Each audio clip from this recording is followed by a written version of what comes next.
Apakah hukum isteri tolak hubungan bersama suami? Haram tanpa sebab. Iza da'a rajulu imra'atahu fal ta'tihi walau kana 'ala tanur aw kama qala. Apabila seorang suami memanggil isterinya, maka datanglah kepada suami walaupun sedang duduk di atas dapur. Mana dapur lah, bukan bumbung tak dapur, sedang sibuk di dapur. Lepas tu kita apa? Kalau kita tengah goreng ikan, suami panggil, rajang kuali pergi kat suami. Tengah basuh mesin basuh, tendang mesin basuh, lagi pergi kat suami. Suami lebih penting.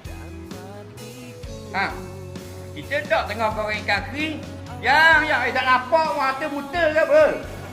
Ada goreng. Lagi. Nah, dia marah ke tu lelaki dia. Tu lelaki pula jenis takut bini. Tengok pada Misal macam waktu ngasuh Misal. Faham lagi? Tapi nakut baik. Soalan seterusnya.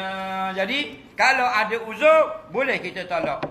Minta maaf, minta uzur kali malam ni pasal saya letih sangat. Berasa.